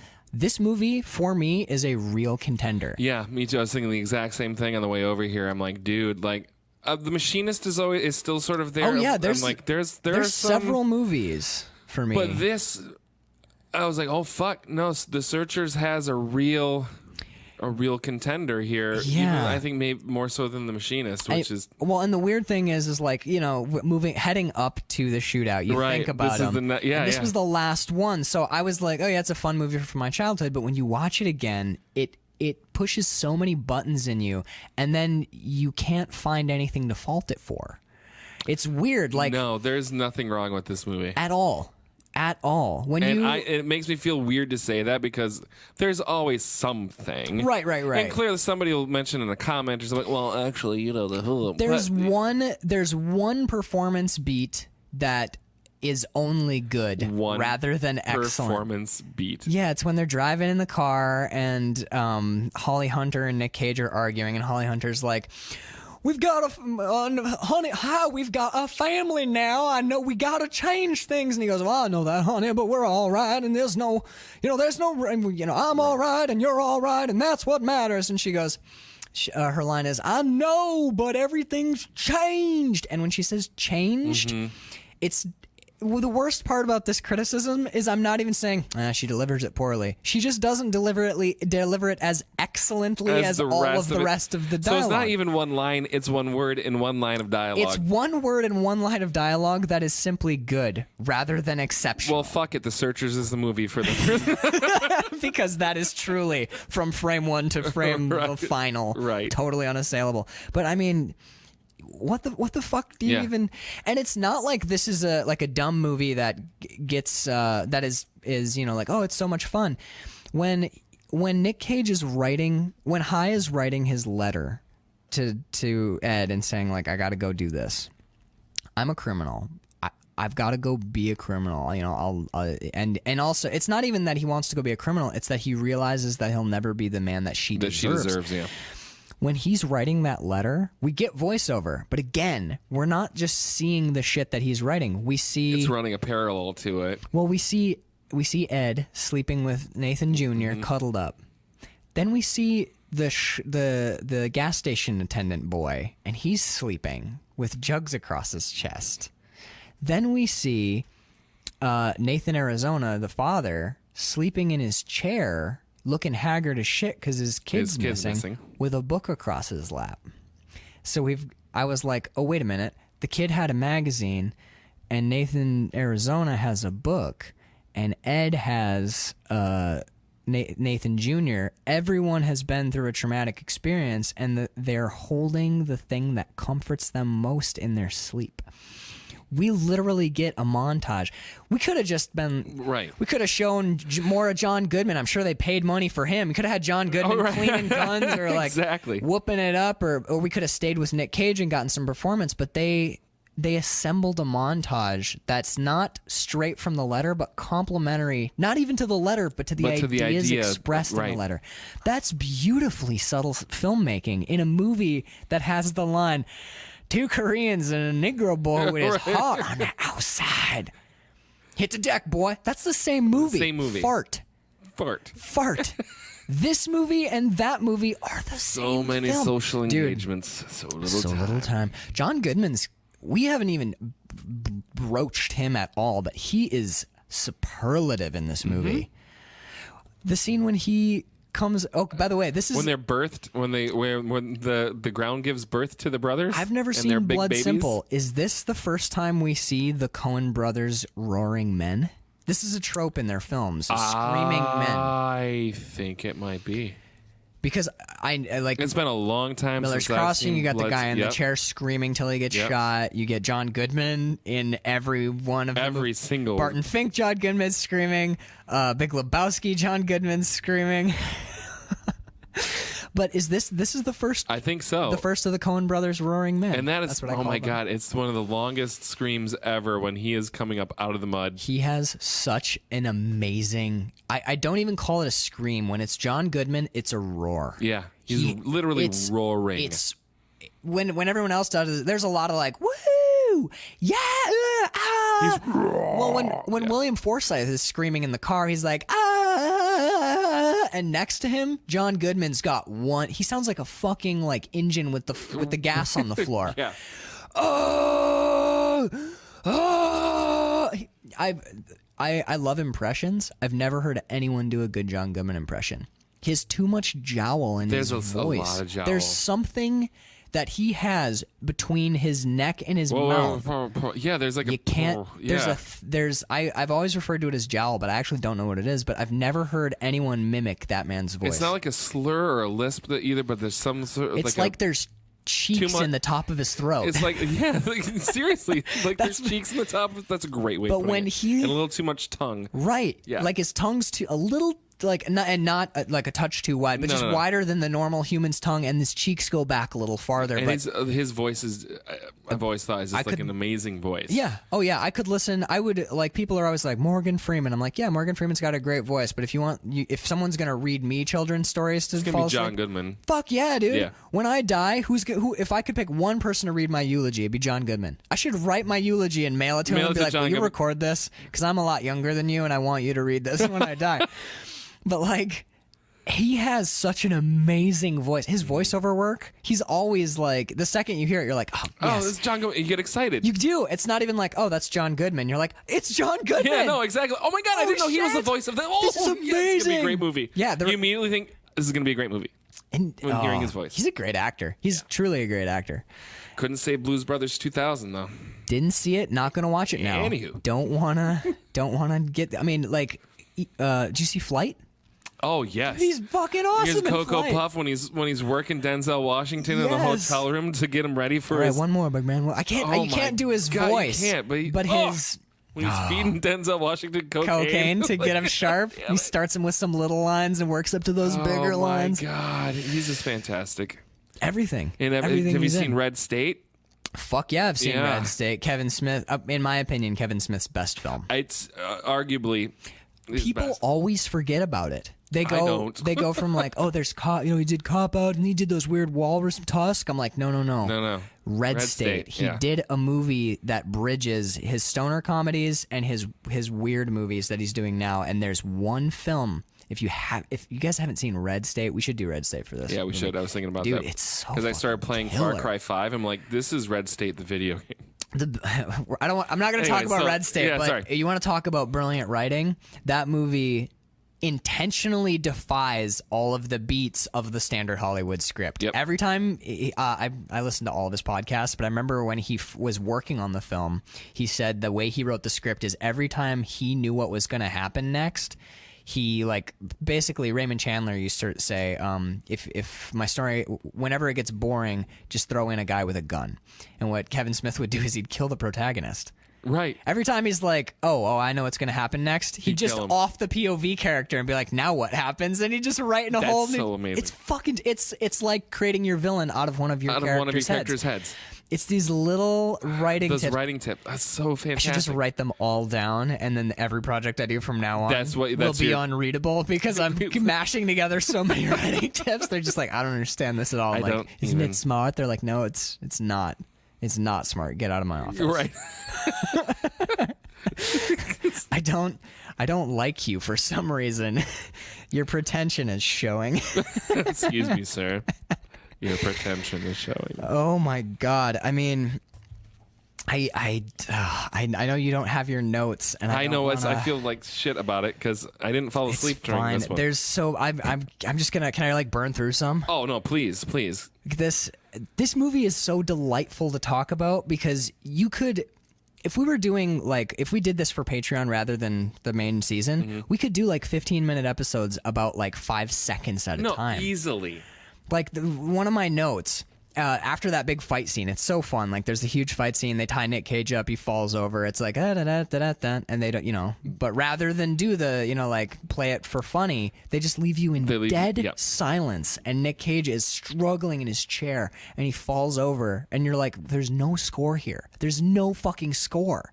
They just kidnapped his baby. This is not funny. It's funny."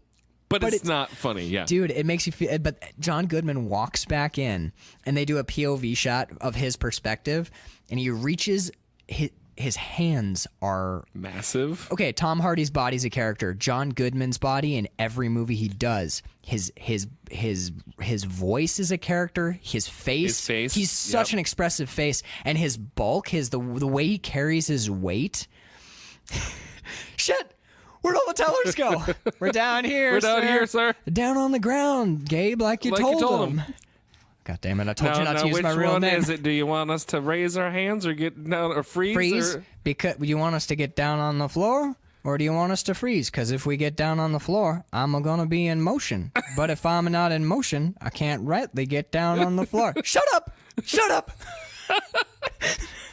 Where'd the tellers go? That old timer broke my concentration. The next one's gonna go better. Dude. Yeah, it's so great. Every scene of this movie is excellent. Yeah. But the scene I'm talking about, when he walks back into the thing to get the Dr. Spock's book. Oh, yes. When he reaches his massive hand down, there's a beer can on it. He doesn't sweep it away. It's a tiny flick of the wrist. It's ping, and that can fucking shoots off that book. And you're like, you realize how heavy his hand is. I wrote down, John Goodman's got a hell of a swat. But dude, he swats the can, and you can just sends it into outer space. Yeah. With which it flies away. You're like, his hand must weigh 20 pounds. It's absurd how hard he hits that goddamn can. And then he brings the book out and throws it on the seat and goes, "I got the or no, it's that's Nick Cage's line from earlier. When he steals the Dr. Spock's book. I got the instructions. I got the instructions. He tosses it on the seat.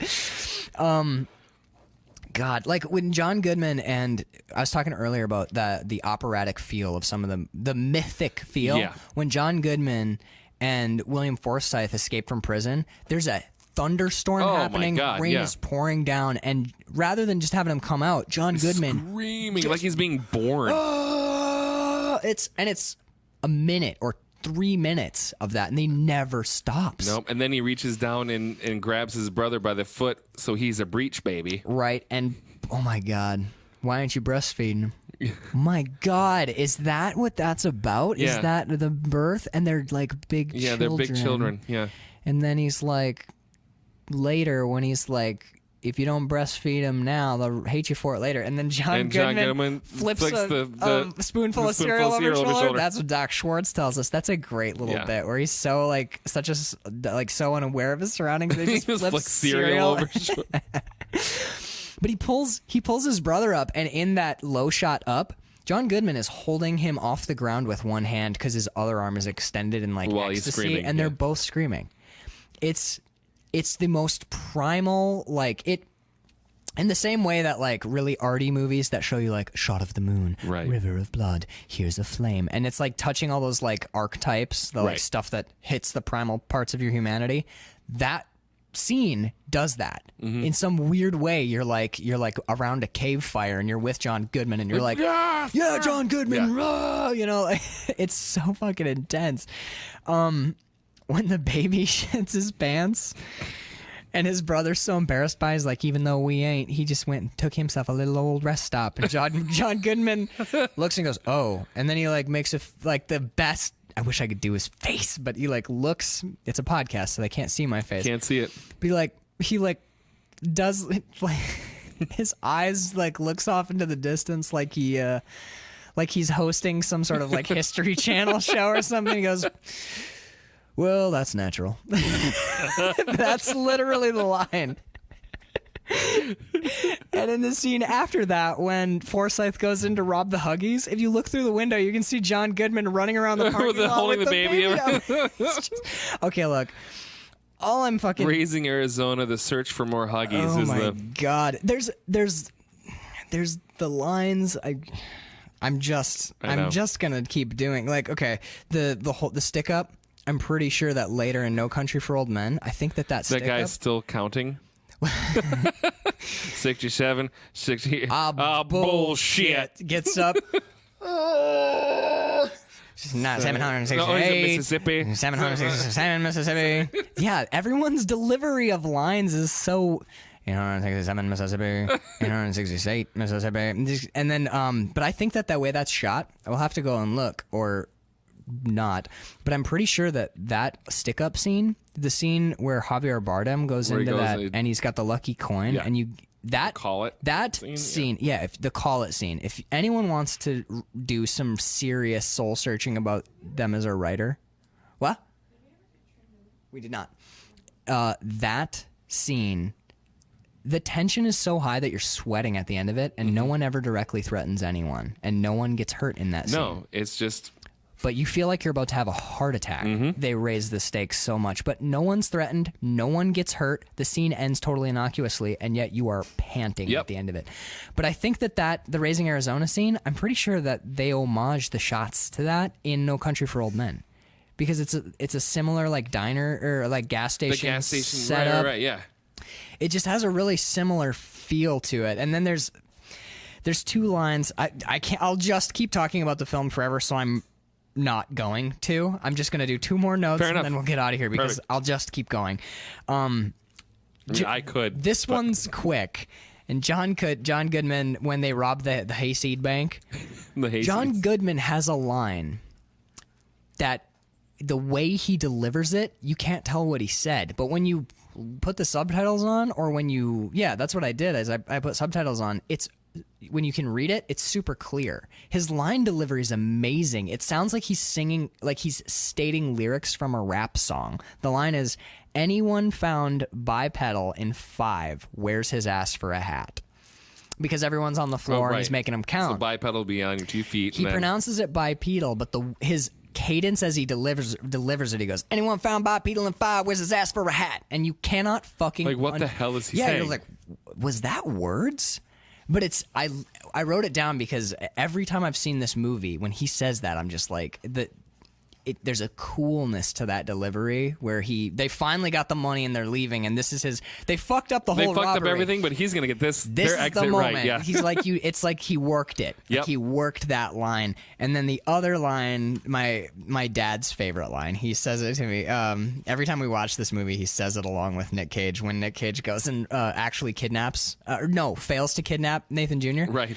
That's another weird thing that happens in this movie is characters try to do stuff and fail pretty frequently. Yeah. But he goes. Then Holly Hunter yells at him through a closed window. Yeah.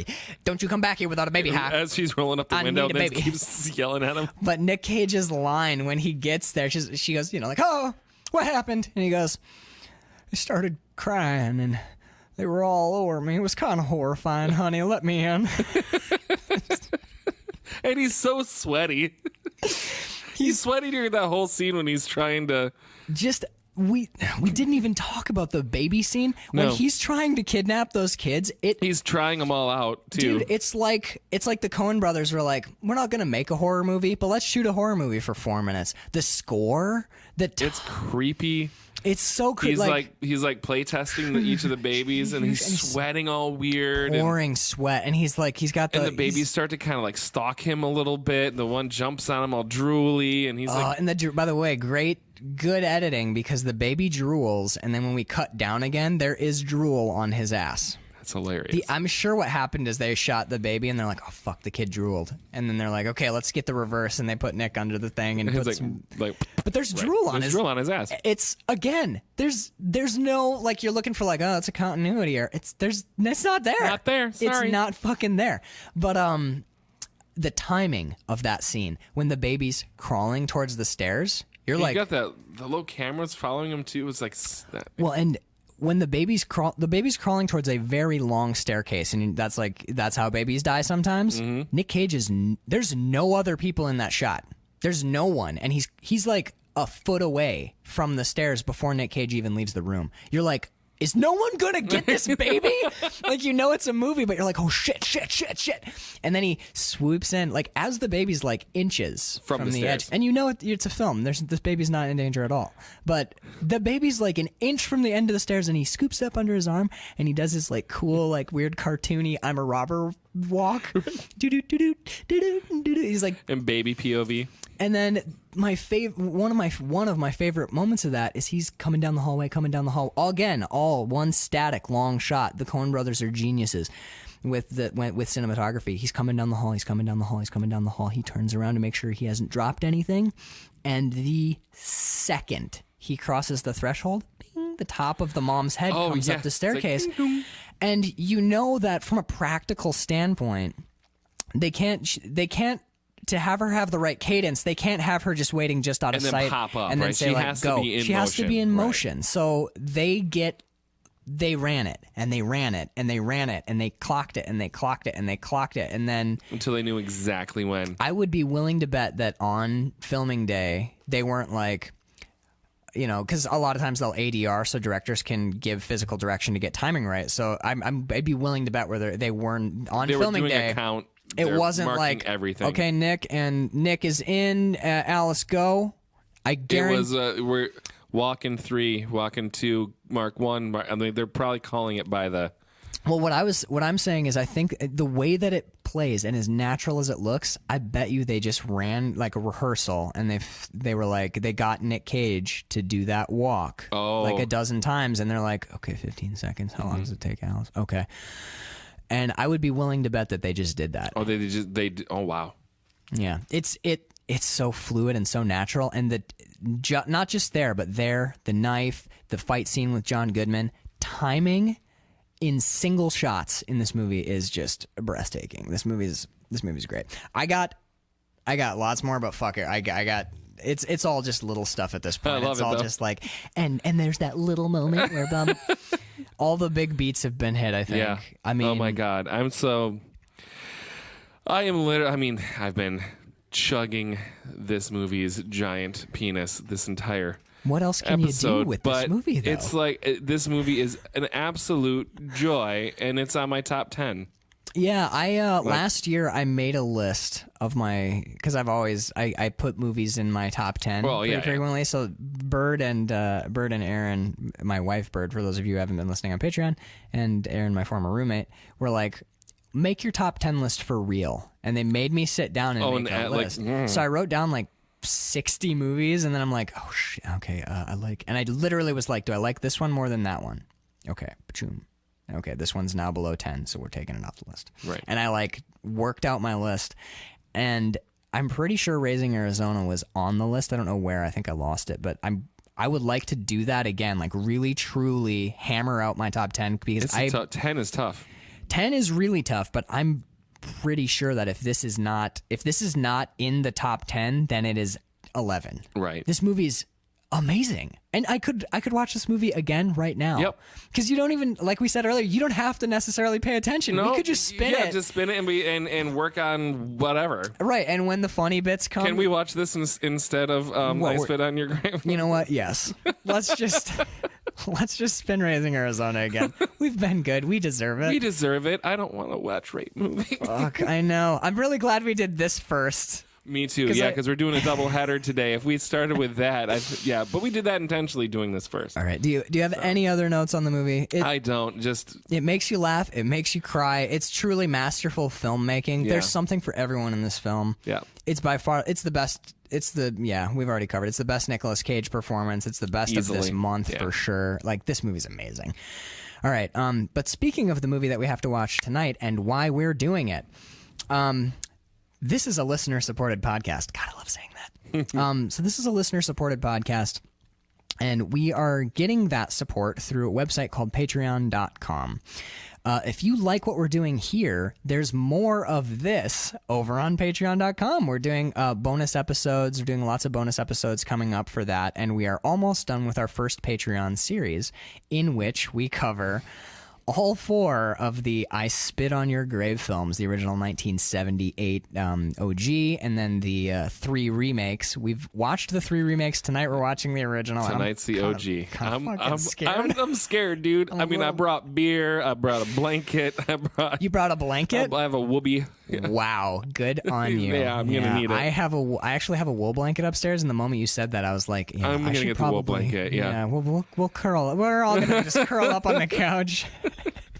We're gonna like put pillows over everything. Exactly. But yeah, so if you go over to patreon.com, it's really self-explanatory. You can read a big about us section. Yep. And then we're doing like shout outs on the show. You can get access to the first 7 episodes we ever did, which are not part of our zero. Yep, season 0, in which we did Inglourious Bastards and There Will Be Blood. Frank was amazing. Yeah. I actually listened to that one the other day. I'm like, I missed that movie. I want to see that movie again. It was so good. Even if you don't support us, please support us. Go watch Frank. Like, even if you don't listen to that episode, I'm telling you, Frank, Michael Fassbender, everyone should see that movie. And then, we're doing lots of bonus content. Our next series, we're going to do we were talking about doing Guillermo del Toro. We're pushing that back. For those of you who've been listening, we're going to push the Guillermo del Toro till later in the year for special reasons, which we'll reveal as they come up. But, we're actually going to do the House of Wax films next. We're going to do Rocky. We're going to do all of the Rocky movies. Oh, my God. You're from over in that neck of the woods. No, I lived in Baltimore for a while. I'm from Michigan originally. Yeah, but you lived over in Baltimore. I was in Baltimore, which is real close to Philly. So. Okay, cool. Yeah. So do you have a Philly accent? Like, do you have one on tap? I don't. Because you know who's going to do a lot of Philly accents. That's you? Yeah, when we get to those episodes. Anyway, so we actually, speaking of Patreon and such, that's the basic skinny. I told you I'm not good at explaining stuff right. Sometimes. We have some people who have been helping out the show, friends of the show, if you will. Absolutely. Patrons. And let's shout them out, starting with our first 2 patrons who have been, I love how you spelled their name, by the way. Like a bee that doesn't like to be in front of people and doesn't like to talk in public. So our first 2 patrons are John Scheibe and Casey Scheibe over in NYC. So yeah, they're pretty close to Philly too. Yeah, but absolutely. yeah, it's that corridor. You mean the East Coast? Yes. Yeah, so they're patrons of this show. I do a show with my wife. They've always been really supportive of the other ones called Chatman and Robin. We talk about comic books. Love it. Actually, lately we've been doing really in-depth discussions of Victorian erotica, which have been like changing people's lives. Apparently, I've been getting emails about. Amazing. Yeah, I'll tell you about it when we're off air. But anyway, yeah, John and Casey Scheibe, thank you so much. And we, Carl? Oh, yeah. And we'd also like to thank Connor Sweeney as our patron over there on Patreon. Connor Sweeney? Connor Sweeney. I've never heard of him. Oh. But neither have you, and neither has anybody, because I heard that Connor Sweeney, the guy from Traverse City, he's working for the government now. And the NSA has been listening into conversations, and any mentions of his name get you immediately double tapped in the back of the head while you sleep. Son of a bitch. I know, so we got to delete this last bit of the podcast. He's literally an international man of mystery. I'm fairly sure he just beds like dozens and dozens of women, men. I don't know. Who knows? He's a fucking international man of mystery, capital M. Holy shit. He's a severe alcoholic too. Vodka martinis, shaken, not stirred, just constantly, all day long. Is he James Bond? No, not at all. Why would he be James Bond? James know. Bond is a fictional character. I'm talking about Connor Sweeney, international man of mystery. Anyway, thank you, Mr. He Who Shall Not Be Named, because I don't want to get fucking double tapped, Who does? Carl. I don't want to meet the person, Jesus, Maxwell. dude. I'm going to have to bleep all of those mentions in his name. All right, I've literally nothing else. We didn't explain the premise of the show, but who cares? If you made it this long, I mean, yeah, honestly. So your next episode we're gonna listen to, I'm gonna drop it in this month. I'm not gonna wait till June. So our next episode is our shootout. it's our first shootout. It's our first quarterly shootout, dude. Oh, I got so much to think about this week. Oh god. Well, I'm really glad we ended on Raising Arizona, because that was literally like the dark horse contender that came out of nowhere. Yeah. Because it Not was to like, say it's gonna, but that makes me think about the other. I need to go back and look at these. Right. Like, think about them again. I think there are, like, obviously the Searchers left an impression. The Machinist left a hard impression. The Man Who Shot Liberty Valance. I know and I know that you are. I'm pretty sure Unforgiven's out of the running because. I mean, it's. But for me, that's a hard movie. So, and we can probably order them all. And Butch Cassidy is on my top 5 list of favorite movies, but we'll do the shootout on the shootout. But I'm all just, of it. yeah. What I love is all of a sudden, it's like James Bond walked in and cashed into the poker game with fucking Raising Arizona. It was like two movies staring each other down, and now Raising Arizona is like a very real fucking contender in my mind. Now we've got some thinking to do. Anyway, so the next episode you hear will be the shootout, and then we're moving into my birthday month. Oh my god! Which is Max's Flick Picks. Which we're doing. We're just doing like really cool, fun, arty movies from David Lynch and Jim Jarmusch. So tune in for that, and thank you so much for listening. Absolutely. So honestly, I know it's not technically words for an outro, but there's really only one way I can go out. Go for it tonight. So let's say our names. You've been. Do we do that? We don't. We don't. No, we just don't leave. do it. Yeah, we just leave. just go out. Yeah. So we would just cue up the.